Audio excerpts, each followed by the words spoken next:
Hello student तो हम लोग सॉल्व कर रहे हैं NCERT class 11 chapter 5 laws of motion के क्वेश्चंस को। और स्टूडेंट इस चैप्टर के रेस्ट क्वेश्चन के सॉल्यूशन के लिंक आपको नीचे डिस्क्रिप्शन बॉक्स में मिल जाएंगे, और साथ ही साथ एसटी वर्मा के भी न्यूटन्स लॉज ऑफ मोशन के क्वेश्चन के सॉल्यूशन के लिंक आपको नीचे डिस्क्रिप्शन बॉक्स में मिल जाएंगे, या फिर उसके लिए अलग से प्लेलिस्ट है, आप वहां भी जाकर देख सकते हैं। तो प्लीज जो भी स्टूडेंट चैनल पर नए चैनल को सब्सक्राइब कर लें। और चलिए शुरू करते हैं आज के क्लास को। स्टूडेंट क्वेश्चन नंबर 1, ये क्वेश्चन कह रहा है give the magnitude and direction of the net force acting on. ये क्वेश्चन का 5 पार्ट है, आप देख सकते हैं। पहले पार्ट में कह रहा है a drop of rain falling down with a constant speed, B में a cork of mass 10 gram floating on water, C a kite skilfully held stationary in the sky, D a car moving with a constant velocity of 30 km/h on a rough road. और आप देख सकते हैं। चलिए शुरू करते हैं एक एक करके। पहले पार्ट में पूछ रहा है स्टूडेंट, क्वेश्चन का जो पहला पार्ट है ए में, पहले क्वेश्चन को हम लोग सॉल्व करिए। कह रहा है question a drop of rain falling down with a constant speed, with a constant speed, constant नीचे की ओर आ रहा है drop of rain constant speed से। स्टूडेंट कांस्टेंट स्पीड है, कांस्टेंट स्पीड का मतलब ही हो जाता है कि कोई एक्सेलरेशन नहीं है, मतलब कि इस पर इसका एक्सेलरेशन जीरो है, एक्सेलरेशन जीरो है। तो स्टूडेंट न्यूटन का पहला जो नियम है, न्यूटन फर्स्ट लॉ, ये लॉ कहता है कि अगर किसी भी पार्टिकल, किसी बॉडी का अगर एक्सेलरेशन जीरो है, इसका ये मतलब श्योर है कि उस पर नेट फोर्स जीरो है। ध्यान दीजिएगा, इसका ये मतलब नहीं कि उस पर फोर्स नहीं लग रहा है, हो सकता है कि फोर्स नहीं भी लग रहा हो, और अगर फोर्स लग रहा है तो इस तरह से लग रहा है या दो से ज़्यादा फोर्स कि वो आपस में बैलेंस्ड है, मतलब नेट फोर्स जीरो है, ये श्योर बात है। तो इस पर क्या हो जाएगा, नेट फोर्स जीरो हो जाएगा। तो give the magnitude and direction of the net force acting, तो भाई नेट फोर्स ही जीरो है। क्लियर है पहले वाले पार्ट में।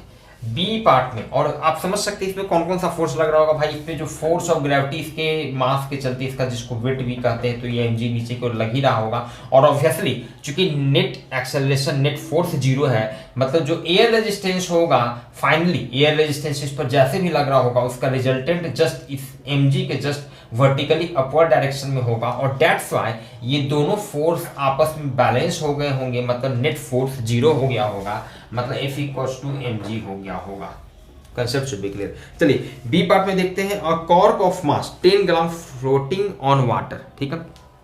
एक कॉर्क जिसका मास 10 ग्राम है और वो वाटर पे फ्लोट कर रहा है, वाटर पे क्या कर रहा है, फ्लोट कर रहा है, वाटर पे फ्लोट कर रहा है, फ्लोट कर रहा है। इसका मतलब स्टूडेंट क्या हो गया, इसका मतलब ये हुआ फ्लोट कर रहा है, इसका मतलब ये कोई एक्सेलरेशन इसमें नहीं है, फ्लोट कर रहा है, ये तैर रहा है, ऑलमोस्ट उसी जगह पे है, मतलब इसका नेट एक्सेलरेशन इसका जीरो है। तो यहाँ भी वही बात है, इसका नेट फोर्स जीरो होगा, नेट फोर्स जीरो होगा। अब अगर आप देखना चाहें न्यूटन फर्स्ट लॉ से, क्लियर है, न्यूटन फर्स्ट लॉ से भाई इसका नेट एक्सेलरेशन जीरो होगा, फ्लोट कर रहा है तो एक्सेलरेशन जीरो है, इसलिए न्यूटन फर्स्ट लॉ से इसका नेट फोर्स जीरो होगा। अब यहाँ पे फोर्स तो इस पे लग ही रहा है, फोर्स इस पर कौन कौन लग रहा है आप समझ सकते हैं भाई। इसका जो इसके मास के चलते इसका जो वेट होगा, फोर्स ऑफ ग्रेविटी, और एक दूसरा वाटर के चलते इस पे जो बॉयंसी फोर्स जो लग रहा होगा, ये फोर्स तो लग ही रहा है, लेकिन दोनों फोर्स इस तरह से लग रहा है कि नेट फोर्स जीरो, दोनों फोर्स आपस में बैलेंस होगा। क्लियर है, तो इसका भी आंसर क्या होगा, F net equals to zero. C में a kite skilfully held stationary in the sky, obviously stationary position में एक काइट जो है, पतंग जो है आकाश में काफी ऊंचाई पे, वो स्टेशनरी, ऑलमोस्ट स्टेशनरी पोजीशन में, ऑलमोस्ट वो सिमिलर क्वेश्चन आप कह सकते हैं पहले वाला कि ऑलमोस्ट फ्लोट कर रहा है। तो स्टेशनरी ऑलमोस्ट पोजीशन में है, मतलब कि ऑलमोस्ट उसका क्या है, एक्सेलरेशन जीरो। तो एक्सेलरेशन जब जीरो, मतलब अगेन न्यूटन के पहले नियम के हिसाब से इसका नेट फोर्स, जो भी इस पे फोर्स लग रहा होगा या रेजिस्टेंस और भी कोई फोर्स, वो सारा आपस में बैलेंस्ड होगा, मतलब नेट फोर्स इस पर जीरो होगा। क्लियर है, सी का भी आंसर जीरो हो गया। डी में अ car moving with a constant velocity of 30 km/h on a rough road, एक कार जो है वो रफ रोड पे कांस्टेंट स्पीड से मूव कर रहा है, कांस्टेंट स्पीड 30 km/h की स्पीड से मूव कर रहा है। भाई तो जब स्पीड कांस्टेंट है, स्पीड जब कांस्टेंट है तो क्या होगा, एक्सेलरेशन इसका मतलब जीरो है, क्योंकि एक्सेलरेशन अगर होता तो स्पीड कांस्टेंट नहीं होता।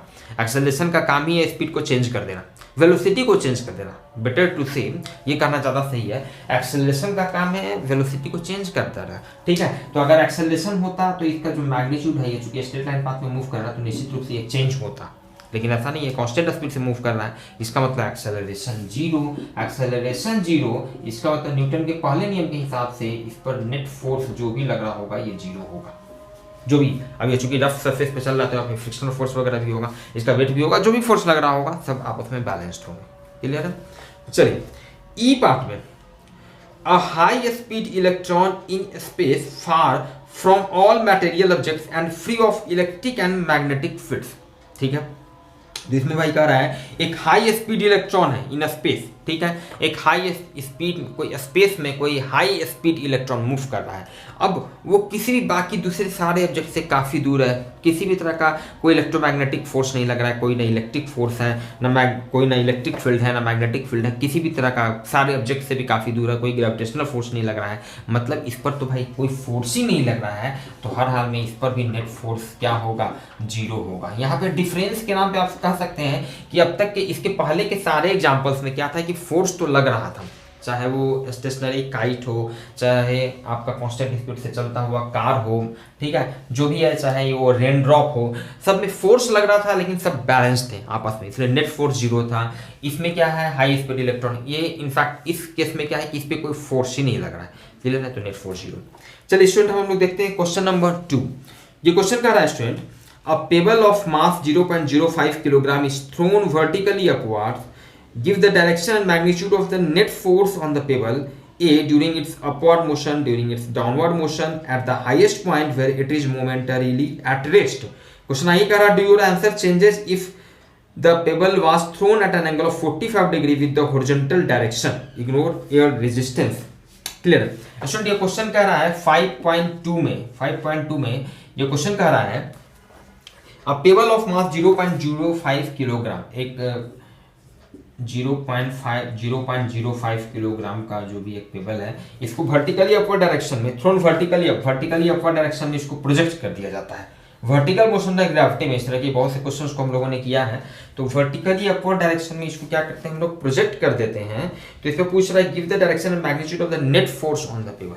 इस पे जब ये ऊपर को प्रोजेक्ट कर दिए, तो अब इस पे कहीं भी किसी भी इंटरमीडिएट पोजीशन पे जब ये अपवर्ड डायरेक्शन में जा रहा है तब इस पर नेट फोर्स कितना लग रहा है, जब ये डाउनवर्ड डायरेक्शन में है तब इस पर नेट फोर्स कितना लग रहा है, जब ये अपने हाईएस्ट पोजीशन पे है, हाईएस्ट पोजीशन पे जहाँ पे मोमेंटरीली इसका स्पीड जीरो होता है, उस समय इस पर नेट फोर्स कितना लग रहा है, उसका मैग्नीट्यूड और डायरेक्शन बताना है।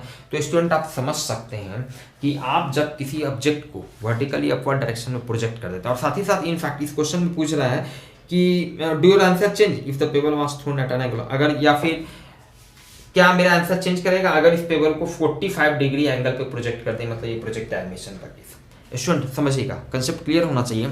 आप जब भी किसी ऑब्जेक्ट को आप इनफैक्ट चाहे वो आप इसको वर्टिकली अपवर्ड डायरेक्शन में प्रोजेक्ट कीजिए, चाहे 45 डिग्री एंगल पे प्रोजेक्ट कीजिए, चाहे हॉरिजॉन्टल डायरेक्शन में इस तरह से प्रोजेक्ट कर दीजिए, जैसे भी आप प्रोजेक्ट कीजिए, आपके हाथ से ये ऑब्जेक्ट जैसे ही निकलेगा इस पर सिर्फ और सिर्फ एक ही फोर्स लगेगा, फोर्स ऑफ ग्रेविटी, इसके मास के चलते, जिसको वेट भी कहते हैं। और वो कितना होगा, आप जैसे भी फेंकिए, आप इसको इस तरह से प्रोजेक्ट कर दिए तो किसी भी पॉइंट पर इस पर फोर्स एक ही लगेगा, mg, वर्टिकली डाउनवर्ड डायरेक्शन में कहीं भी mg लगेगा, चाहे वो अपवर्ड वर्टिकली अपवर्ड फेंके हैं तो चाहे ऊपर की ओर भले जा रहा है फोर्स इस पे लगेगा, नीचे की ओर वर्टिकली डाउनवर्ड डायरेक्शन में mg, नीचे की ओर भी आता रहेगा तो भी इस पे फोर्स mg ही नीचे की ओर लगेगा। वो मोमेंटरीली हाईएस्ट पर पे इसका स्पीड जीरो है, कोई फर्क नहीं पड़ता है, फोर्स अभी भी नीचे की ओर ही लग रहा है mg, और इनफैक्ट इसी के चलते तो इसको फिर एक्सेलरेशन मिलता है नीचे की ओर, और फिर ये नीचे की ओर इसका स्पीड बढ़ते चला जाता है, फिर आ जाता है। तो क्लियर होना चाहिए कि आपके हाथ से आप इनफैक्ट किसी भी तरह का सिचुएशन हो, आप किसी कार में मूव कर रहे हो, चाहे वो कार आपका कांस्टेंट स्पीड से मूव कर रहा हो, चाहे एक्सेलरेशन में मूव कर रहा हो, आपके हाथ से वो ऑब्जेक्ट निकला, आप उसको जैसे भी प्रोजेक्ट कीजिए, आपके हाथ से वो ऑब्जेक्ट निकला तो उस पर सिर्फ और सिर्फ एक ही फोर्स लगेगा, फोर्स ऑफ ग्रेविटी, जो कि हमेशा वर्टिकली डाउनवर्ड डायरेक्शन में लगता है। तो आप समझ सकते हैं कि सारे ये इस क्वेश्चन में जितने भी केसेज हैं कि जब अपवर्ड डायरेक्शन में जा रहा है, डाउनवर्ड डायरेक्शन में जा रहा है, जब ये हाईएस्ट पोजीशन में है, या इसको 45 डिग्री एंगल में प्रोजेक्ट कर दिए हैं, सारे ही केस में इस पर जो फोर्स लगेगा वो कितना फोर्स लगेगा, mg। मास इसका आपको दिया हुआ 0.05 किलोग्राम, g का वैल्यू 10, तो this becomes 0.5 Newton. Vertically downward direction में हमेशा फोर्स लगेगा, वर्टिकली डाउनवर्ड डायरेक्शन में ऑलवेज। क्लियर स्टूडेंट, ये क्वेश्चन हम लोग देख रहे थे 5.2। स्टूडेंट अब देखते हैं हम लोग क्वेश्चन नंबर 3। थोड़ा सा इसको हम लोग ये कर लें स्टूडेंट,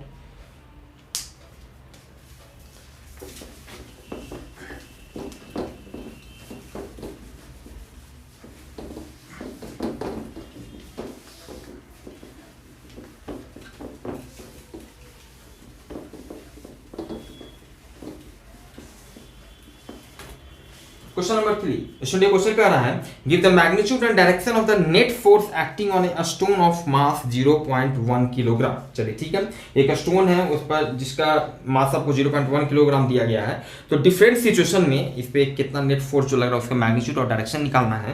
पहले पार्ट में पूछ रहा है just after it is dropped from the window of a stationary train. B part में just after it is dropped from the window of a train running at a constant velocity of 36 kilometre per hour. C में just after it is drop from the window of a train accelerating. और चलिए आप देख रहे हैं, तो चलिए शुरू करते हैं स्टूडेंट एक एक करके। इसके ए पार्ट को पहले देखते हैं हम लोग। 5.3 का ए पार्ट देख रहे हैं स्टूडेंट। ये कह रहा है स्टोन का मास आपको दिया गया है 0.1 किलोग्राम, 0.1 किलोग्राम मास दिया हुआ है, ठीक है। ए पार्ट में just after it is dropped from the window of a stationary train. एक स्टेशनरी ट्रेन है, एक ट्रेन जो रुकी हुई है। अब मान लो उसके अंदर आप बैठे हुए और उसके विंडो से आप इस स्टोन का जिसका मास 0.1 किलोग्राम है आप उसको ड्रॉप कर देते हैं just after it is dropped. आप समझ सकते हैं अभी जस्ट इनफैक्ट इसके पहले वाले एग्जांपल में ही हम देखे हैं इस पे क्या फोर्स लगेगा। आप जैसे ही आप इसको अपने हाथ से, आपके हाथ से वो स्टोन निकला तो भाई उस पर हमेशा एक ही फोर्स लगेगा। क्या फोर्स लगेगा? Force of gravity mg। इसका वेट ये कितना लगेगा? 0.1 इंटू 10 मतलब ये 1 न्यूटन। और ये किधर लगेगा? वर्टिकली डाउनवर्ड डायरेक्शन में। इसको चलिए सिंबॉलिकली इस तरह से लिख देते हैं, वर्टिकली डाउनवर्ड डायरेक्शन में लगेगा। क्लियर है? चलिए बी पार्ट में just after it is dropped from the window of a train running at a constant velocity of 36 kilometre per our. Again same situation भाई, अब वो ट्रेन चाहे कांस्टेंट स्पीड से मूव करे चाहे एक्सेलरेटर मोशन में हो, आपके हाथ से आप स्टोन को ड्रॉप कीजिए, जैसे भी प्रोजेक्ट कीजिए, आपके हाथ से स्टोन निकला, आप किसी भी तरह से उसको प्रोजेक्ट कीजिए, किसी भी कंडीशन में आपके हाथ से स्टोन निकला उस पर एक ही फोर्स लग रहा है, फोर्स ऑफ ग्रेविटी। तो कोई फर्क नहीं पड़ता है कि अब अगर वो चलती ट्रेन से जिसका स्पीड आपको दिया गया है, ड्रॉप को अब आप प्रोजेक्ट कर दिए हैं तो भी उस पर फोर्स इतना ही लगेगा mg मतलब 0.1 इंटू 10 इक्वल्स टू 1 न्यूटन, जो कि हमेशा लगेगा वर्टिकली डाउनवर्ड डायरेक्शन। कोई फर्क नहीं, सेम रिजल्ट। क्लियर है? सी पार्ट में just after it is dropped from the window of a train accelerating with 1 meter per second square। Again कोई फर्क नहीं पड़ता है, आपके हाथ से निकल गया। अब वो पहले की सिचुएशन पे फोर्स का कैरेक्टरिस्टिक होता है स्टूडेंट, ये पहले वाले कंडीशन पर डिपेंड नहीं करता है। पहले क्या कंडीशन था उस पर बिल्कुल डिपेंड नहीं करता। एग्जैक्टली आपको t इक्वल्स टू 5 सेकेंड पे देखना है, तो t इक्वल्स टू 5 सेकेंड पे उसका जो पोजीशन है वो किस कंडीशन में है, उस समय क्या फोर्स लगेगा वही मैटर करता है। उसके पहले का क्या पोजीशन है वो मैटर नहीं कर रहा है। तो ध्यान दीजिएगा ये सी में भी सेम आपका रिजल्ट, जब ये एक्सेलरेटर मोशन में है तो भी इस पे 1 न्यूटन ही फोर्स लगेगा। क्लियर है? चलिए डी पार्ट में lying on the floor of a train which is accelerating with 1 meter per second square, the stone being at rest relative to the train। ठीक है, lying on the floor of a train, अगर एक train के floor पे रखा हुआ है which is accelerating with 1 meter per second square, मतलब डी पार्ट में कुछ इस तरह का सिचुएशन है कि मान लिया ये आपका कोई ट्रेन है, ये ट्रेन है लाइक दिस, और इस ट्रेन के फ्लोर पे यहाँ पे ये स्टोन रखा हुआ है जिसका मास आपको 0.1 किलोग्राम दिया गया है, और ये ट्रेन जो है 1 मीटर पर सेकेंड स्क्वायर एक्सेलरेशन से मूव कर रही है, 1 मीटर पर सेकेंड स्क्वायर एक्सेलरेशन से, the stone being at rest relative to train. ठीक है, अगर ये रेस्ट में है, चलिए ठीक है, तब इस पे अभी कितना फोर्स लग रहा है ध्यान दीजिएगा। अब इस कंडीशन में इस पे कौन कौन फोर्स लगेगा, देखिए ये ट्रेन एक्सेलरेशन में कितना 1 मीटर पर सेकेंड स्क्वायर एक्सेलरेशन में है, तो ट्रेन एक्सेलरेशन में है, इसका मतलब ट्रेन के साथ साथ इस ट्रेन में जितने लोग बैठे हैं, इस ट्रेन में जितना ऑब्जेक्ट है सबका एक्सेलरेशन है 1 मीटर पर सेकेंड स्क्वायर हॉरिजॉन्टल डायरेक्शन में। क्लियर बात है? मतलब इस स्टोन का भी एक्सेलरेशन इस डायरेक्शन में है 1 मीटर पर सेकेंड स्क्वायर। तो भाई इस स्टोन का मास है 0.1 किलोग्राम और ये कितना एक्सेलरेशन में है 1 मीटर पर सेकेंड स्क्वायर, तो इस डायरेक्शन में इस पर कितना फोर्स, एफ फोर्स अगर ये लगेगा तो ये फोर्स का वैल्यू कितना होगा, m a, f equals to m a से, तो 0.ma। चलिए तो एम कितना हो गया 0.1 किलोग्राम और एक्सेलरेशन कितना हो गया 1 मीटर पर सेकेंड स्क्वायर, तो दिस बिकम्स 0.1 न्यूटन। ठीक है, तो ट्रेन जो एक्सेलरेशन में चल रहा है उसके चलते स्टोन पे इस डायरेक्शन में, ट्रेन के ही डायरेक्शन में 0.1 न्यूटन का फोर्स लग रहा है। क्या इस पे और कोई फोर्स लग रहा है? लग रहा है। फोर्स तो इस पे और भी लग रहा होगा, एक इसका फोर्स ऑफ ग्रेविटी, इसका एक वेट, लेकिन इस वेट को mg को ठीक है। ये बैलेंस कौन कर रहा होगा, ये नॉर्मल रिएक्शन फोर्स बैलेंस कर रहा होगा। तो मतलब नेट फोर्स, ये दोनों तो बैलेंस हो गया, एक दूसरे को कैंसिल कर दिया, तो नेट फोर्स इस पे क्या लग रहा है, F किस डायरेक्शन 0.1 न्यूटन का इन डायरेक्शन ऑफ ट्रेन आप लिख सकते हैं। नेट फोर्स इस पे इसी डायरेक्शन में लगेगा। क्लियर है, कंफ्यूजन नहीं होना चाहिए। पहले वाले सारे सिचुएशन से अलग है। वहां पर क्या था कि अब वो एयर में है, आप उसको ड्रॉप कर दिए, प्रोजेक्ट कर दिए 45 डिग्री एंगल पे, चलती ट्रेन से, एक्सेलरेटेड ट्रेन से, वो एयर में है तो भाई इस पे फोर्स लगेगा mg। अभी एयर में नहीं है, ये mg को तो ये नॉर्मल रिएक्शन बैलेंस कर दिया है, ये इसके फ्लोर पे रखा हुआ है, लेकिन इस 1 मीटर पर सेकंड का एक्सेलरेशन से जो ट्रेन जो चल रही है उसके चलते इस पर भी फोर्स लग रहा होगा 0.1 Newton in direction of train. Clear है स्टूडेंट? चलिए स्टूडेंट अब हम लोग देखते हैं क्वेश्चन नंबर 5.4। ये 5.3 ही था आपका, हाँ ठीक है। अब देखते हैं स्टूडेंट क्वेश्चन नंबर 5.4। ये क्वेश्चन कह रहा है one end of a string of length L is connected to a particle of mass small m and the other to a small peg on a smooth horizontal table. If the particle moves in a circle with a speed v and the net force on the particle directed towards the center is, 4 option दिया गया है, मतलब कि एक objective question आप कह सकते हैं। T is the tension in the string, choose the correct alternative। Okay student simple, ये क्वेश्चन कह रहा है 5.4, ये क्वेश्चन कह रहा है कि एक हॉरिजॉन्टल टेबल पे, एक हॉरिजॉन्टल टेबल है, ठीक है, एक हॉरिजॉन्टल टेबल पे जैसे यहाँ पर एक आप पॉइंट, एक आप मान लिया कील यहाँ पे आप लगा दिए, यहाँ से एक स्ट्रिंग लगा दिए, ठीक है, जिसका लेंथ आपको L दिया हुआ है, इस स्ट्रिंग का लेंथ L दिया हुआ है। अब सपोज कीजिए यहाँ पे ध्यान दीजिएगा, ये आपका इस तरह से ये टेबल है, ये टेबल इस तरह से आप समझ सकते हैं, ठीक है, जो भी है, और ये इस पेज के चलते और इसके एक इंच पे एक इस स्ट्रिंग का एक इंच जो है इससे फिक्स कर दिया गया और दूसरे इंच पे एक स्टोन को अटैच कर दिया गया। ये पार्टिकल लिया है, एक पार्टिकल है जिसका मास स्मॉल m है, उसको अटैच कर दिया गया है, ठीक है। If the particle moves in a circle with speed v, और ये एक हॉरिजॉन्टल सर्कल है, टेबल रखा हॉरिजॉन्टल सर्कल पे मूव कर रहा है, कितना कांस्टेंट स्पीड से, v कांस्टेंट स्पीड से मूव कर रहा है। तो पूछ रहा है हमसे ऑन द पार्टिकल, तो if the particle moves in a circle with v, the net force on the particle directed towards the center is, तो इसके सेंटर की तरफ नेट फोर्स कितना लगेगा, स्टूडेंट आप समझ सकते हैं ये केस है, ये सिचुएशन है यूनिफॉर्म सर्कुलर मोशन का, ये पार्टिकल एक यूनिफॉर्म कंटिन्यू, इसका स्पीड कांस्टेंट है v, एल रेडियस के सर्कुलर पाथ पे ये मूव कर रहा है, यूनिफॉर्म सर्कुलर मोशन में है। तो इस केस में पार्टिकल पे जो फोर्स लगेगा सेंटर की ओर लगेगा, जिसको सेंट्रीपिटल फोर्स भी कहते हैं, ठीक है। सेंट्रीपिटल फोर्स नॉर्मली इसको बहुत बार Fc से भी हम लोग रिप्रेजेंट करते हैं। तो अगर बॉडी का मास m है, स्पीड v है, r रेडियस, तो यहाँ पे l रेडियस है, तो सेंट्रीपिटल फोर्स का वैल्यू होता है mv²/l। इतना सेंट्रीपिटल फोर्स नेट सेंटर की ओर, मतलब नेट फोर्स जो लगेगा वो इतना वैल्यू का लगेगा। क्लियर है? तो इतना तो आपका ऑप्शन में कहीं नहीं है, तो कंसेप्ट क्लियर होना चाहिए स्टूडेंट। क्या होता है कि जब कोई पार्टिकल सर्कुलर पाथ पे मूव करता है, ठीक है, तो सर्कुलर पाथ पे उसको मूव करने के लिए इतना वैल्यू का उस पे सेंटर की तरफ फोर्स लगना चाहिए, हर इंस्टेंट पे सेंटर की तरफ इतना वैल्यू का फोर्स लगना चाहिए। अब कोई पार्टिकल मूव कर रहा है सर्कुलर पाथ पे, तो डिफरेंट फैक्टर्स होते हैं, डिफरेंट फैक्टर्स हो सकते हैं डिपेंडिंग अपॉन सिचुएशन।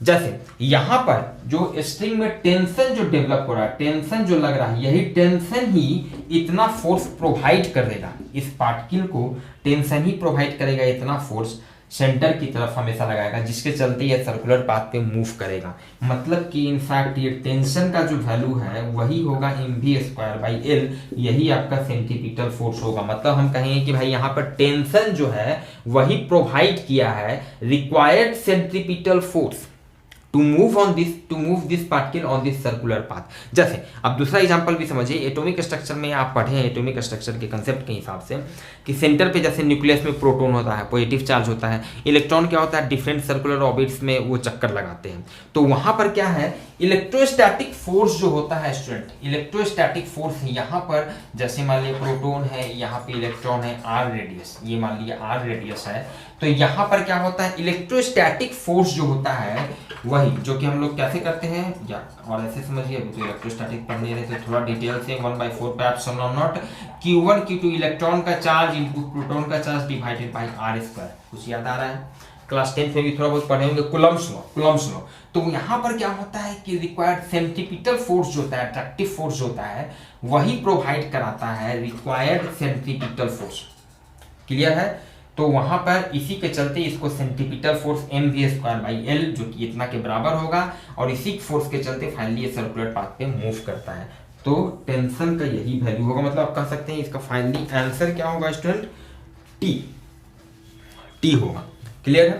टी, ये टेंशन ही mv²/L के बराबर होगा। Answer is t. क्लियर? चलिए स्टूडेंट मूव करते हैं हम लोग क्वेश्चन नंबर 5.5 की तरफ। Question number 5.5।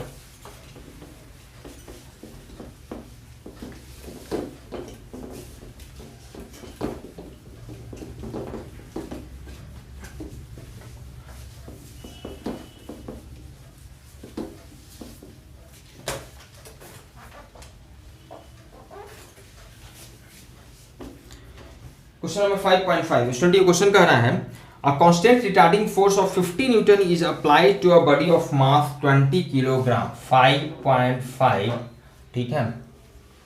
A constant retarding force of 50 Newton is applied to a body of mass 20 kg moving initially with a speed of 15 meter per second. How long does the body take to stop? एक body जो है मान लेते हैं जिसका मास आपको दिया गया है, मास आपको कितना दिया गया है? दिस इज 20 किलोग्राम मास दिया गया हुआ initially with speed of 15 metre पर सेकेंड। मान लेते हैं ये आपका 15 मीटर पर सेकेंड का स्पीड से इनिशियली मूव कर रहा है, और इस पे कांस्टेंट रिटार्डिंग फोर्स मतलब जिस डायरेक्शन में वो मूव कर रहा है उसके अपोजिट डायरेक्शन में इस पर फोर्स लगाया गया। ठीक है, तो कितना वैल्यू का रिटार्डिंग फोर्स जो लगाया गया है, वो फोर्स कितना वैल्यू का लगाया गया? 50 न्यूटन का फोर्स लगाया गया इस पे।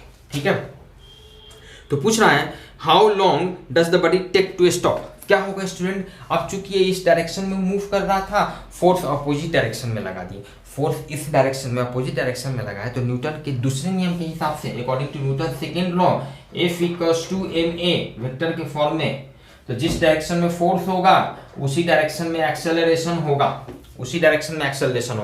क्यों? क्योंकि भाई मास तो स्केलर क्वांटिटी, बेसिक बात। चलिए, तो भाई इस डायरेक्शन में फोर्स है तो इसी डायरेक्शन में इसको एक्सेलरेशन मिलेगा। जा रहा था इस डायरेक्शन में, एक्सेलरेशन इस डायरेक्शन में, मतलब क्या होगा? इसका स्पीड घटना शुरू होगा। ये नेगेटिव एक्सेलरेशन में मतलब ये रिटार्डेशन में मूव करना शुरू होगा, इसका स्पीड घटते जाएगा। मान ले t = 0 यहाँ पे देखना शुरू किए, और मान लेते हैं कि t टाइम के बाद t टाइम के बाद इसका स्पीड जो हो गया v = 0 हो गया। तो वही t का वैल्यू पूछ रहा है कि कितने दिन में घट के 0 हो जाएगा। तो आप समझ सकते हैं स्टूडेंट क्या है ये, चूंकि फोर्स कांस्टेंट है तो इस पे एक्सेलरेशन भी जो इसका होगा अपोजिट डायरेक्शन में, जो एक्सेलरेशन होगा इस डायरेक्शन में, इस a का वैल्यू क्या होगा?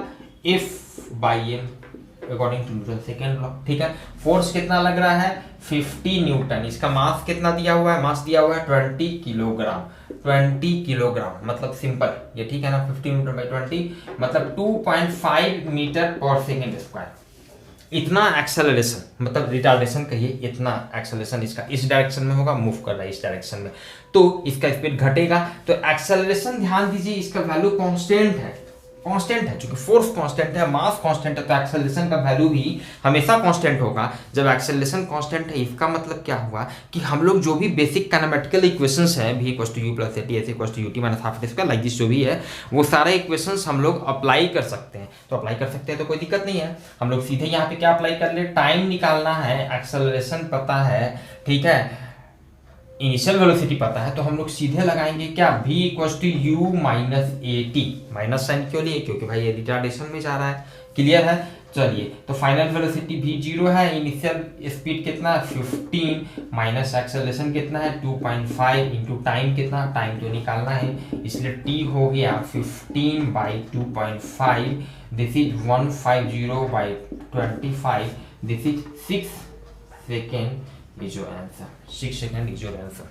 क्लियर? ये तो टाइम निकालना है 5.5। चलिए ठीक है स्टूडेंट, देखते हैं हम लोग क्वेश्चन नंबर 5.6 6।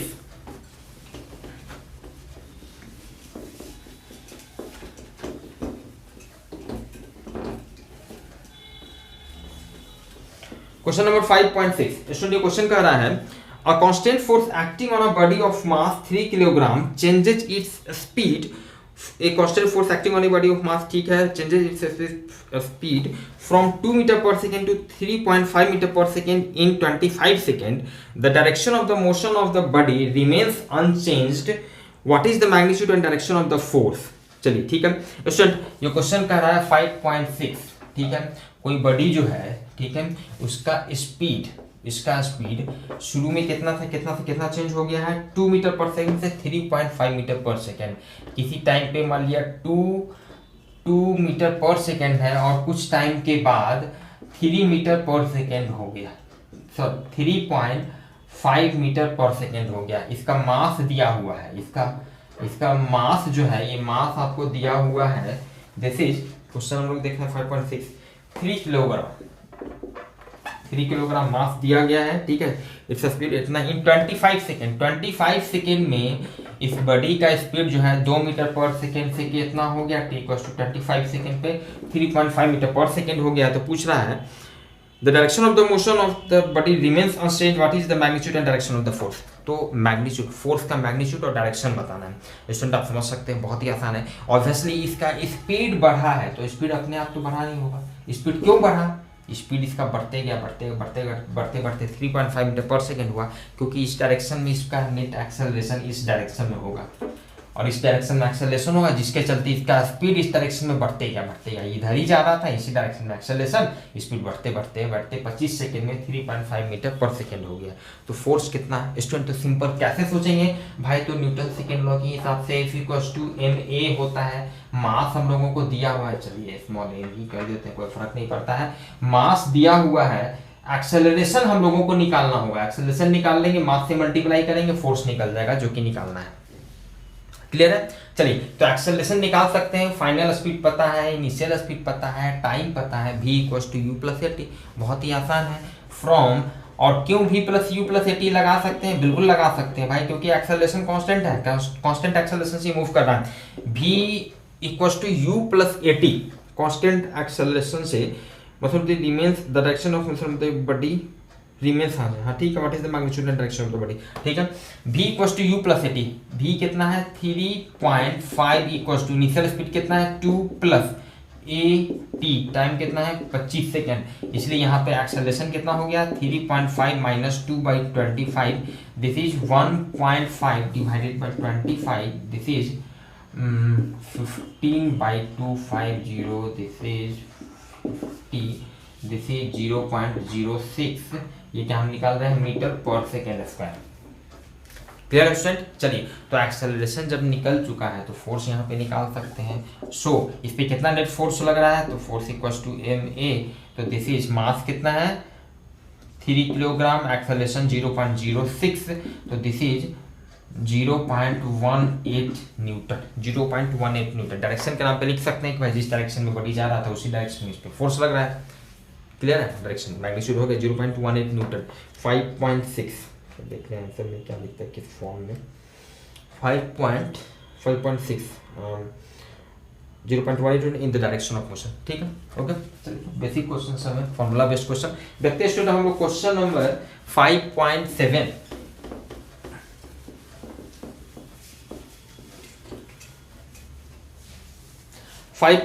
स्टूडेंट, ये क्वेश्चन कह रहा है a body of mass 5 kg is acted upon by two perpendicular forces 8 Newton and 6 Newton. Give the magnitude and direction of the acceleration of the body. ठीक है 5.7 ये स्टूडेंट इस question में कह रहा है कोई बॉडी है मान लिया, जिसका मास जो है, मास कितना आपको दिया हुआ है, दिस इज 5 किलोग्राम और इसमें दो फोर्स लग रहा है, दोनों फोर्स क्या है परपेंडिकुलर फोर्स है। एक फोर्स मान लिया इस डायरेक्शन में लग रहा है 8 न्यूटन का और एक दूसरा लग रहा है इस डायरेक्शन में 6 न्यूटन का, 8 और 6 ही है ना, चलिए 8 न्यूटन 6 न्यूटन, 8 न्यूटन और 6 न्यूटन। तो पूछ रहा है कि find give the magnitude and direction of acceleration of the body, इसका कितना नेट जो एक्सेलरेशन होगा उसका मैग्नीट्यूड और डायरेक्शन पूछ रहा है। तो कैसे सोचेंगे, अगेन न्यूटन सेकेंड लॉ के हिसाब से भाई F इक्वल्स टू ma होता है, तो इसीलिए A equals to F by M. Mass हमको दिया हुआ है 5 किलोग्राम, फोर्स निकाल लेंगे तो एक्सेलरेशन निकल जाएगा जो कि निकालना है। फोर्स निकाल सकते हैं भाई दो फोर्स इस पे, तो नेट फोर्स कितना है 8 न्यूटन इस डायरेक्शन में लग रहा है, एक आदमी 8 न्यूटन से इस तरफ खींच रहा है, एक आदमी 6 न्यूटन से इधर खींच रहा है। तो नेट फोर्स चूंकि परपेंडिकुलर फोर्स है तो नेट फोर्स, इसको थोड़ा सा लैंग्वेज में लिख सकते हैं for beginners, better to write. Net force acting on body, acting on body, ये क्या होगा चूंकि दोनों परपेंडिकुलर फोर्स है तो रूट अंडर एक का स्क्वायर दूसरे का स्क्वायर, 8 स्क्वायर प्लस 6 स्क्वायर, और बेसिक समझ रहे तो A square plus B square plus 2ab cos theta cos 90 degree, cos 0 term 0 मतलब कि रूट अंडर इतना प्लस इतना square, this is 64 plus 36, this is 10 newton. Net force जो इस पे लग रहा है 10 न्यूटन का, और ये फोर्स कैसे लग रहा होगा स्टूडेंट, तो ट्रायंगल लॉ के हिसाब से आप समझ सकते हैं। दोनों का जो रिजल्टेंट होगा 8 न्यूटन इधर है तो यहीं से 6 न्यूटन आप ऐसे ड्रॉ कर दीजिए, ठीक है 6 न्यूटन ऐसे हो गया। तो नेट फोर्स का यही डायरेक्शन होगा, this will be your net force. Net force इस डायरेक्शन में लग रहा होगा, ठीक है। तो नेट फोर्स का मैग्नीट्यूड हम लोग निकाल चुके हैं 10 न्यूटन, ठीक है। और इसका डायरेक्शन क्या होगा, डायरेक्शन तो थीटा, यहाँ पे अगर थीटा एंगल बना रहा है तो also tan theta, tan theta कितना हो जाएगा परपेंडिकुलर बाय बेस, तो ये परपेंडिकुलर इसका लेंथ हो गया 6, ये बेस हो गया, इसका लेंथ हो गया कितना 8, तो 6/8, दिस इज 3/4, थीटा कितना हो गया tan इनवर्स 3/4। तो नेट फोर्स कितना लग रहा है 10 न्यूटन का फोर्स लग रहा है कितना एंगल पे, थीटा एंगल पे with 8 Newton, with force of 8 Newton. इसके साथ आप इस तरह से लैंग्वेज में लिख सकते हैं। तो एक्सेलरेशन का क्या वैल्यू हो जाएगा F/m। तो नेट फोर्स कितना लग रहा था 10 न्यूटन, और m का वैल्यू कितना है, m का वैल्यू 5 किलोग्राम, तो दिस बिकम्स 2 मीटर पर सेकेंड स्क्वायर। तो फाइनली हम लोग को एक्सेलरेशन का मैग्नीट्यूड और डायरेक्शन बताना था, तो एक्सेलरेशन का मैग्नीट्यूड कितना हो जाएगा 2 मीटर पर सेकेंड स्क्वायर, और डायरेक्शन क्या हो जाएगा, ऑब्वियस है जो डायरेक्शन है फोर्स का जो डायरेक्शन होगा उसी डायरेक्शन में एक्सेलरेशन होगा। जो डायरेक्शन फोर्स का होगा वेक्टर के हिसाब से वही डायरेक्शन एक्सेलरेशन का होगा, ठीक है। मतलब क्या आप लिख सकते हैं इन direction of tan inverse 3/4 with 8 Newton force. जो 8 न्यूटन का जो फोर्स लग रहा है ये लिखना क्यों जरूरी होता है स्टूडेंट, क्योंकि ध्यान दीजिएगा क्वेश्चन में सीधे कहा जा रहा है कि भाई एक दो परपेंडिकुलर फोर्स लग रहा है कि 8 न्यूटन का एक 6 न्यूटन का, तो ऐसा भी तो हो सकता था भाई कि 8 न्यूटन का इधर लग रहा हो 6 न्यूटन का इधर लग रहा हो, तो ये एग्जैक्ट तो पता नहीं कि एग्जैक्ट 8 न्यूटन किधर लग रहा है, तो इसलिए इस तरह से लिखना चाहिए, ये सही है बल्कि लिखना जरूरी है कि, और ये पक्का है कि जो एंगल बनाएगा हमेशा इतना एंगल बनाएगा और 8 न्यूटन वाले फोर्स के साथ, तो 8 न्यूटन जैसे भी लगेगा उसके इतना एंगल पे फोर्स लग रहा है, और या फिर नेट एक्सेलरेशन। क्लियर है स्टूडेंट, तो ये आपका फाइनल आंसर हो गया 5.7। चलिए स्टूडेंट हम लोग देखते हैं 5.8, क्वेश्चन नंबर 5.8।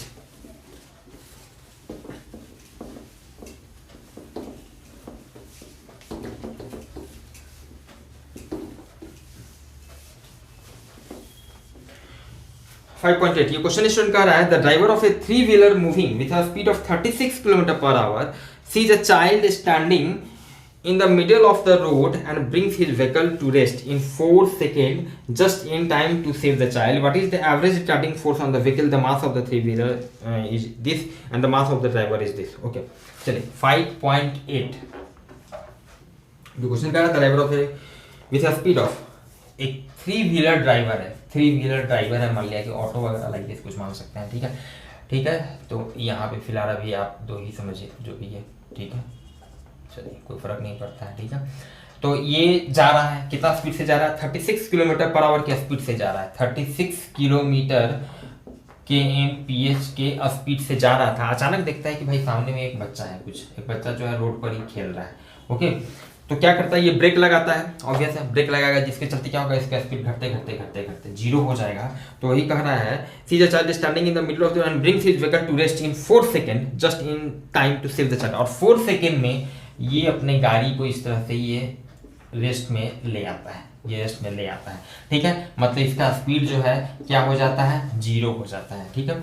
ओके 4 सेकेंड में। तो 4 सेकेंड में मतलब अगर ये t इक्वल टू 0 है तो ये t इक्वल टू 4 सेकेंड है। 4 सेकेंड में ये रेस्ट में आ जाता है, ठीक है। What is the average retarding force on the vehicle? The mass of the 3 vehicle is 400 किलोग्राम और मास ऑफ द ड्राइवर।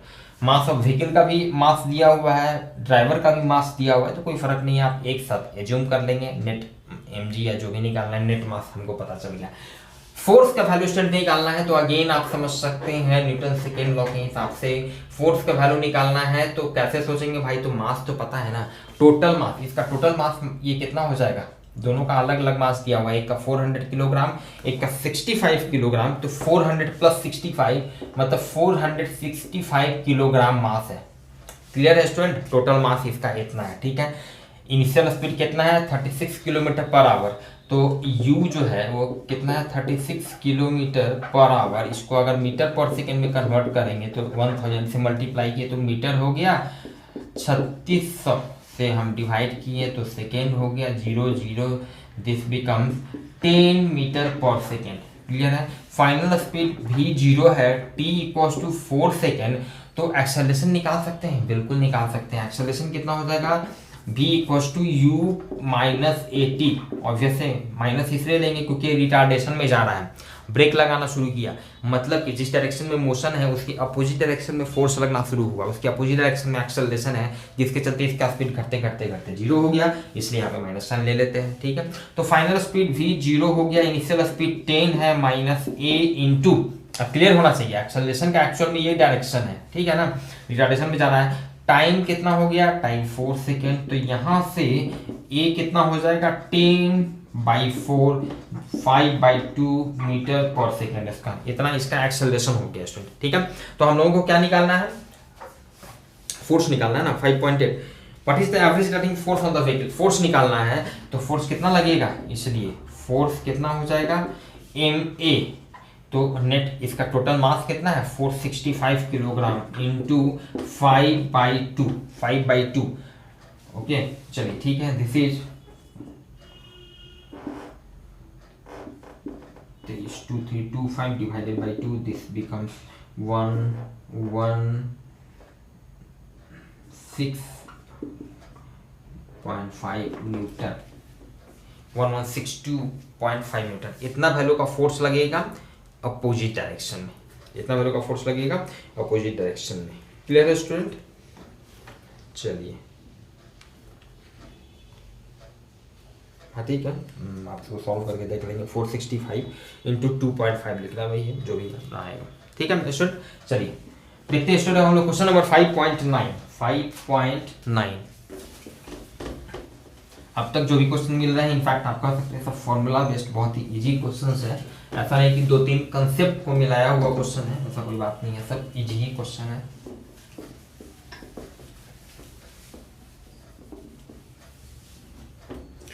चलिए देखते हैं हम लोग क्वेश्चन नंबर 5.9। ये क्वेश्चन का है student, a rocket with a lift of mass 20,000 kilogram is blasted upwards with an initial acceleration of 5 meter per second square. Calculate the initial thrust force of the blast. Okay, चलिए एक rocket जो है student क्या होगा, मान लीजिए जैसे ये रॉकेट है, ठीक है, ये रॉकेट है।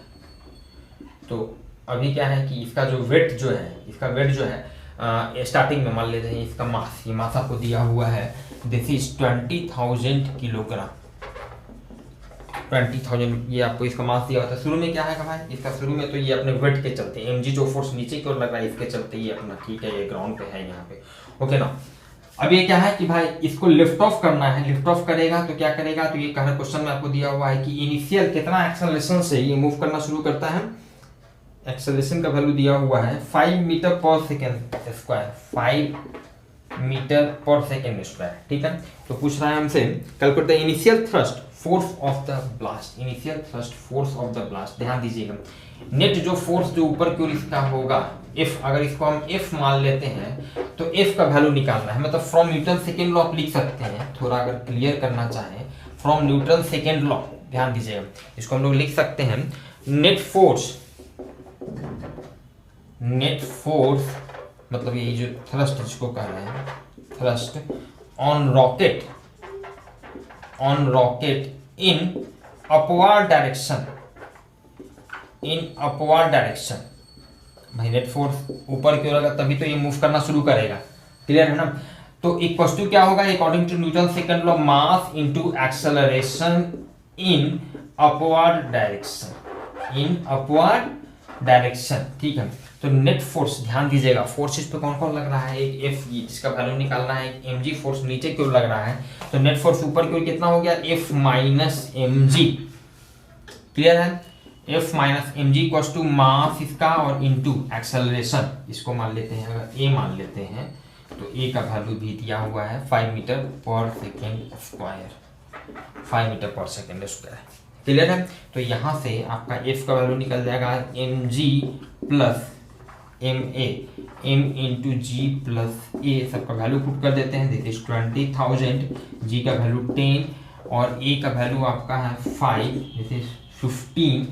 तो ए का वैल्यू 5 ही है ना, 5.9, हाँ 5 मीटर पर सेकेंड स्क्वायर, दिस इज तो 50 इंटू 20,000 इतना का क्या हो गया, न्यूटन हो गया। दिस इज 30, तो 3 into 10 to the power 5 newton, 3 into 10 to the power 5 newton, इतना हो जाएगा 5.9। स्टूडेंट नेट समझ रहे हैं, तो बेसिक इक्वेशन वगैरह को यूज करते चलना है, ओके ठीक है स्टूडेंट। चलिए स्टूडेंट देखते हैं हम लोग क्वेश्चन नंबर, ये था आपका 5.9। क्वेश्चन नंबर तो हम लोग देखते हैं 5.10।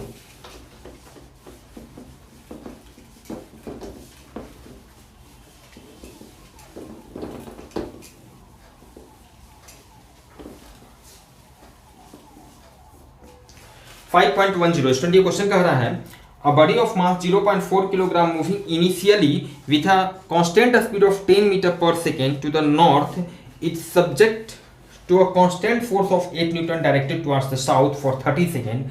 Take the instant the force is applied to be t equals to 0, the position of the body at that time to be x equals to 0 and predict its position at t equals to -5 second, 25 second and 100 second. चलिए student देखते हैं हम लोग question number 5.10।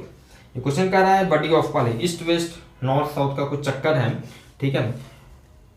Moving में initially with constant to the north is subject to constant force of इतना directed towards the south. Student ध्यान दीजिएगा थोड़ा यहाँ पे, अभी क्या है इस क्वेश्चन में बोल रहा है आपका ये this is your east west north south, okay. कोई बॉडी जो है, कोई पार्टिकल जो है नॉर्थ की तरफ ये मूव कर रहा है, नॉर्थ की तरफ इस डायरेक्शन में इसका मोशन है और इस पर जो फोर्स लग रहा है वो साउथ की तरफ लग रहा है, साउथ की तरफ फोर्स लग रहा है, फोर्स इस डायरेक्शन में लग रहा है, क्लियर है। तो ऑब्वियसली क्या होगा, इसका स्पीड घटते चला जाएगा, घटते घटते घटते घटते इसका स्पीड ये जा रहा है इधर, सर्टेन पोजीशन के बाद इसका स्पीड जो है कहीं 0 हो जाएगा, कुछ इस तरह का सिचुएशन होगा। तो अब अगर इस तरह से ध्यान दीजिएगा, this is your east west north south, ये फिगर एक्चुअल में इस तरह से है, ईस्ट वेस्ट नॉर्थ साउथ, ठीक है। तो नॉर्थ की तरफ ऐसे जा रहा है, फोर्स लग रहा है इस तरह से, तो इसको अभी यहाँ पे इस तरह से हम प्लेन में दिखाएंगे तो कंफ्यूजन हो सकता है, भाई ये नॉर्थ है साउथ है, ये इस तरह से मान लिया कोई पार्टिकल जो इस तरह से जा रहा है, फोर्स इस डायरेक्शन में लग रहा है। कंफ्यूजन क्या हो सकता है किसी को, भाई एम जी वाला कंफ्यूजन हो सकता है कि भाई ये अपवर्ड डायरेक्शन में इस तरह से मूव कर रहा है, अपवर्ड डाउनवर्ड, तो एम जी भी नीचे की ओर, जबकि एक्चुअल में यहाँ पे एम जी और इसका नॉर्मल रिएक्शन बैलेंस है, समझिएगा, ठीक है ना।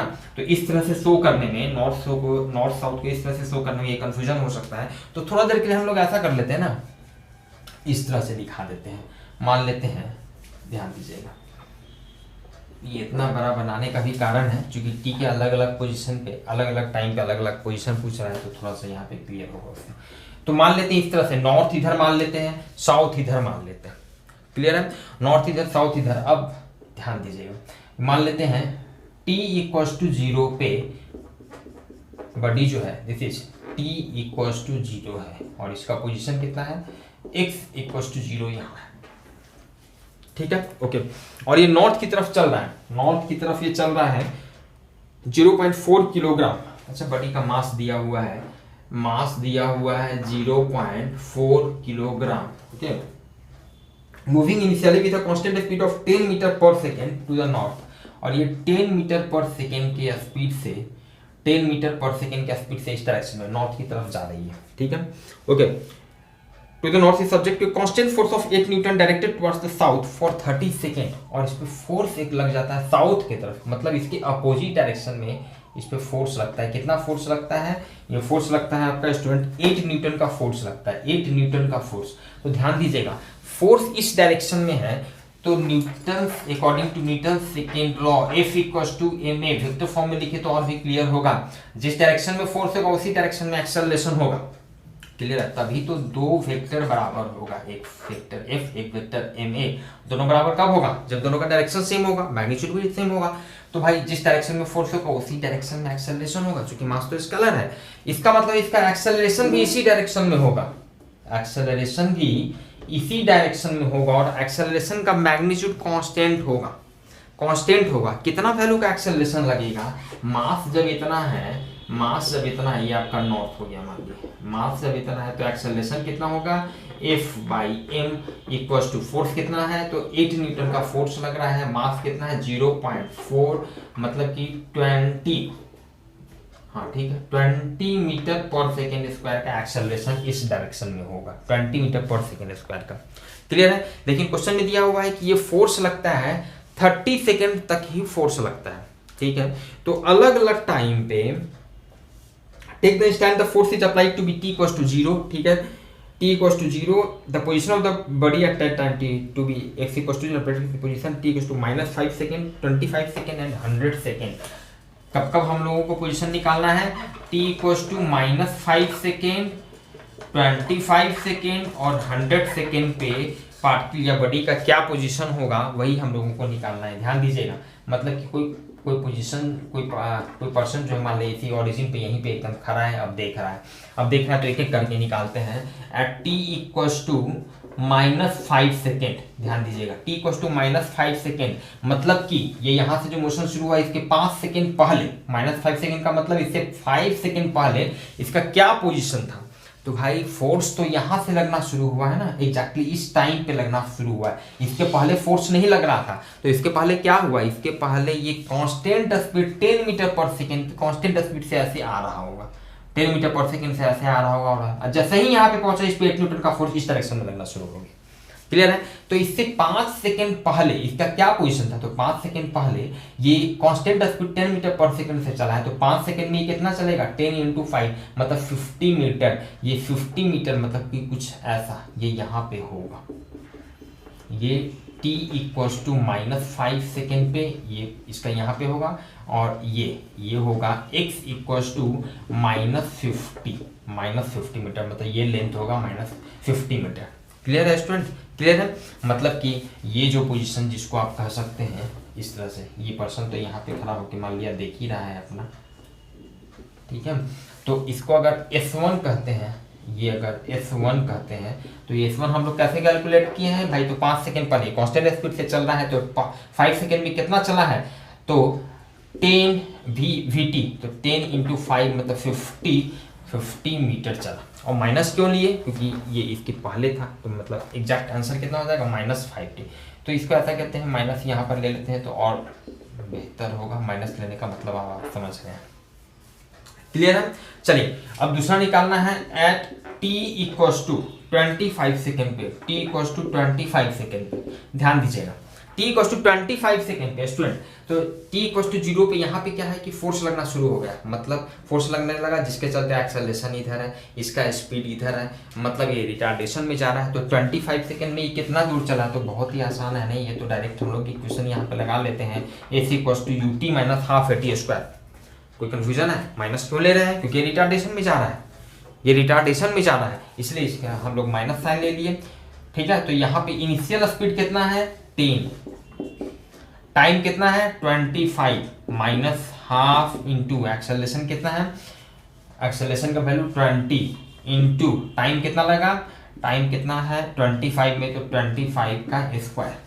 क्लियर है? क्लियर है? अब यहाँ पे भाई किसी को कंफ्यूजन नहीं होना चाहिए कि कैसे अचानक भाई, तो आप ऐसे भी समझिए ना, स्पीड इस डायरेक्शन में ली है तो पॉजिटिव सब ले रहे हैं, ठीक है, पॉजिटिव ले रहे हैं, +½ तो एक्सेलरेशन नेगेटिव एक्स एक्सिस की तरफ है, तो -a ले लिए, t² तब तो ले दे के फिर यही आ जाएगा s equal to ut - ½ at²। अब जैसे भी समझिए, ठीक है। तो यहाँ पे इसको सॉल्व करेंगे, this becomes 250 - 10 × 625, this is 250 - 6250, this is -6000 metre answer. इसका मतलब ये हो गया, इसका मतलब ये हो गया, अगर इसको S2 लिखते हैं तो ध्यान दीजिएगा, S2 क्या हो गया, ये यहाँ से एक्चुअल में इसका पोजीशन 25 सेकेंड के बाद, अब आदमी, ये जो कोई आदमी यहाँ पे खड़ा है वो देखेगा कि 25 सेकेंड के बाद ये ब्लॉक जो है कुछ यहाँ पर ऐसे पहुँच गया है। मान लिया ये पोजीशन है x इक्वस टू, ये बहुत दूर, काफ़ी ये दूर है, समझ रहे हैं, कुछ इस तरह से काफ़ी दूर हो जाएगा, ये -6000 मीटर, मतलब 6 किलोमीटर, -6 किलोमीटर इतना दूर पहुंच जाएगा। और ये यही आपका सेपरेशन यहाँ से लेकर यहाँ तक का ये S2 होगा, ये S2 यहाँ से लेकर यहाँ तक का S2, ये पोजीशन। तो ये पोजीशन आदमी यहाँ से देख रहा है कितना है 6000। ऑब्वियसली ये ब्लॉक इधर जा रहा था तो 25 सेकंड के बाद इधर यहाँ पर कैसे पहुँच गया भाई, तो एक्चुअल में क्या हुआ होगा कि इसका स्पीड तो घटते चला गया, इस ब्लॉक का स्पीड जी भले इधर जा रहा था, इसका स्पीड घटते गया, फोर्स कंटिन्यू इधर है, एक्सेलरेशन कंटिन्यू इधर है, इसका स्पीड घटते घटते किसी टाइम पे इसका स्पीड 0 हुआ होगा, उसके बाद ये इधर चलना शुरू हुआ होगा, चलते 25 सेकेंड में फाइनली यहाँ से इधर जो कुछ टाइम लगा, फिर कुछ यहाँ 25 सेकंड होते होते ये ब्लॉक यहाँ पे पहुँच गया है, -6000 मीटर इसका पोजीशन हो गया। क्लियर है स्टूडेंट? चलिए अब देखते हैं at t equals to 100 second, t equals to 100 second में यहाँ पे स्टूडेंट थोड़ा आपको ध्यान रखना होगा 100 सेकेंड में, चूंकि कंडीशन आपको दिया हुआ है कि फोर्स जो है वो 30 सेकेंड तक ही लगा है, 5.10 में आपका फॉर 30 सेकेंड, ठीक है, फोर्स आपका 30 सेकेंड तक ही लगा है, इसका मतलब है कि 30 सेकेंड के बाद जो फोर्स लग रहा था उसको हटा लिया गया, तो फोर्स हटा लिया गया, तो इसका मतलब है कि 30 सेकेंड में उसका जो स्पीड हुआ, अब उसके बाद 31 सेकेंड 32 सेकेंड कंटिन्यू उसी स्पीड से कांस्टेंट वो मूव कर रहा होगा, ठीक है। तो हम लोग ये इक्वेशन तो फिर अप्लाई नहीं कर पाएंगे, एक्सेलरेशन उसके बाद 0 हो गया होगा, तो 30 सेकेंड में हम लोग को पहले देख लेना होगा उसका क्या पोजीशन हुआ, वो निकाल लेंगे, 30 सेकेंड पे क्या स्पीड रहा, उसके बाद आगे का जो 70 सेकेंड है उतना 70 सेकेंड में उसी स्पीड से वो कांस्टेंट चला है, तो कांस्टेंट स्पीड से चला है तो इसे कस्टोबिलिटी से फिर वो पोजीशन निकाल लेंगे।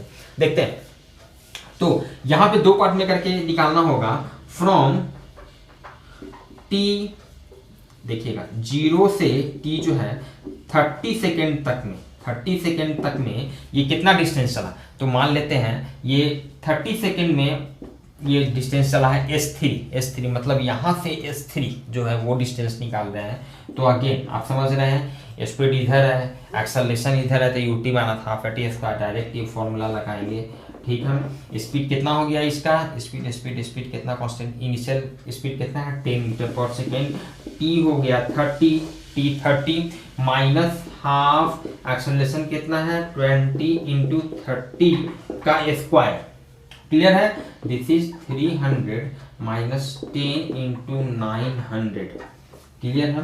This is 300 minus 9000, this is 8700 minus 8700 metre, minus 8700 metre, clear है। मतलब अब यहाँ से ये आदमी देखेगा कि 30 सेकेंड के बाद ये ब्लॉक या ऑब्जेक्ट जो है -87 मतलब इसके इस तरफ में 8700 मीटर दूर जा चुका, 30 सेकेंड में ये यहाँ पे पहुँच गया। अब देख लेते हैं कि 30 से, चूंकि 30 सेकेंड एग्जैक्ट 30 सेकेंड के बाद फोर्स को हटा लिया जा रहा है, तो 30 सेकेंड पे जो स्पीड है उसके बाद उसी स्पीड से कंटिन्यू चलते रहेगा। तो देख लेते हैं also velocity of body at t equals to 30 second, at t equals to 30 second पे उसका वेलोसिटी कितना है, तो भाई ये हम लोग निकाल लेते हैं v equals to u minus 80 से, ठीक है। अगेन माइनस क्यों ले रहे हैं, क्योंकि समझ रहे इनिशियल स्पीड इस डायरेक्शन में, एक्सेलरेशन इस डायरेक्शन में था, तो स्पीड कितना हो गया, स्पीड इसका इनिशियल 10 माइनस एक्सेलरेशन कितना है 20, एक्सेलरेशन निकालिए तो कंटिन्यू 30 सेकंड तक वही कांस्टेंट एक्सेलरेशन का वैल्यू रहा है, इनटू 30, t का value 30, this becomes 10 minus 600, 10 minus 600, okay now, तो दिस बिकम्स माइनस 590 मीटर पर सेकेंड, क्लियर स्टूडेंट। चलिए तो अब 30 सेकेंड के बाद ये जो स्पीड मिला -590, इसी स्पीड से, माइनस आने का मतलब समझ रहे हैं क्योंकि स्पीड इस डायरेक्शन में नेगेटिव एक्स एक्सिस की तरफ है, अब इसी स्पीड से ये आगे कितना देर तक चला 70 सेकेंड तक, हम लोग को 100 सेकेंड में देखना है, 30 सेकेंड में डिस्टेंस निकाल लिए, तो फ्रॉम 30 से 100 सेकेंड के बीच में, 30 से 100 सेकेंड के बीच में अब जो ये इसका ये कितना डिस्टेंस चला, तो this becomes -590 into 70 this becomes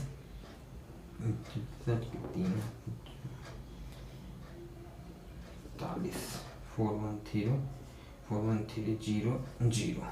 इतना दूर चला। क्लियर है स्टूडेंट?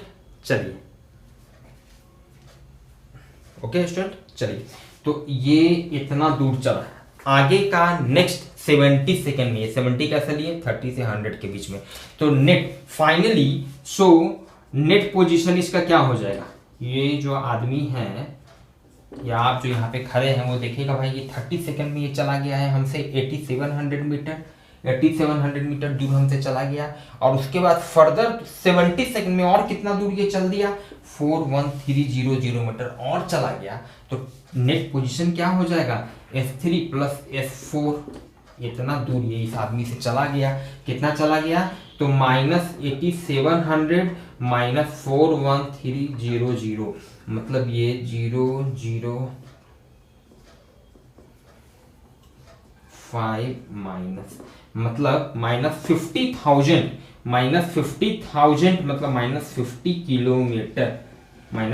किलोमीटर, मतलब इससे 50 किलोमीटर दूर ये आदमी 100 सेकेंड के बाद चला जाएगा, 50 किलोमीटर।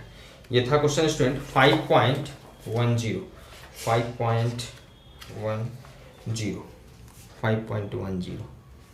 -50 kilometre -50 -6 kilometre. ओके चलिए क्वेश्चन मिलते हैं फिर हम लोग नेक्स्ट क्लास में रेस्ट क्वेश्चंस के सॉल्यूशन के साथ। Thank you.